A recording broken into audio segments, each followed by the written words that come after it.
서울경제 2026년도 1월 19일자 기사. 집에서 자놓고 148박 출장비 낙하산 CEO는 업무보다 콩고물만이라는 기사예요. 썬가크루스 나이 청취 코멘트를 하겠습니다. 뭐 낙하산 CEO들이 많잖아요. 봉급쟁이. 공공기관부터 진짜 일하자. 악순환되는 방만 경영. 감사위원 대부분 정권 코드 맞춰 임명 다음 영전짜리 극극. 통제는 뒷전. 리더십 공백에 비불법 등 속출. 해외 파견 때는 무이자 학자금 대출. 창립 이래는 유급 휴일로 무단 운영. 전 직원 태블릿 PC 선심성 남발.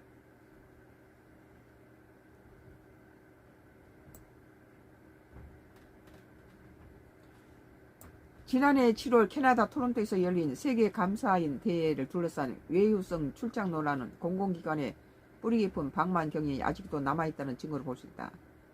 내부 비위와 불법 행위를 감시해야 할 감사들이 오히려 부적절한 행위를 주도했다는 점에서 정부 특별감사에서 적발된 14개 공공기관은 1박 230달러 안팎의 숙식 및 식비 규정을 멋대로 어기고 고급 호텔 숙박과 식사를 즐겼고 업무와 상관없는 관광과 쇼핑으로 시간을 보냈다.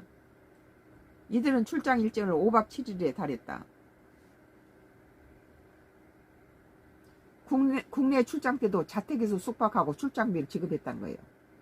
자기 집에서 자고는 출장비로 호텔비로 지급했다는 거죠. 정부 리더십 공백 상태에서 출장을 결정한 것도 문제다. 이들은 헌법재판소가 윤석열 전 대통령 파면에 지난해 4월 출장 명령을 내린 것으로 확인됐다. 기관장에 이어서 조직 2인자로 볼 수 있는 감사부터 자기통제 기능이 망가졌다며 내부 감시에도 상당한 구멍이 뚫렸을 가능성이 크다는 게 전문가들 진단이다.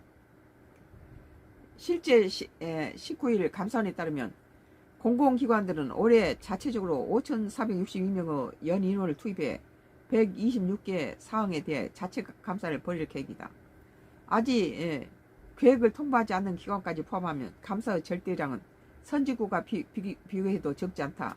문제는 내부의 감사의 내실이 떨어진다는 점이다. 임명을 요청한 공공기관의 한 관계자는 이날 우리나라 공공기관 감사들은 대부분 정권 낙하산을 타고 내려오기 때문에 내부 업무보다 다음 영전자를 알아보는 게 최대 관심사라며 기관 내부의 구조적 문제를 파헤치기보다는 그럴싸한 포장지를 만들어 임기를 보내는 경우가 대다수라고 지적했다. 뭐 국가에서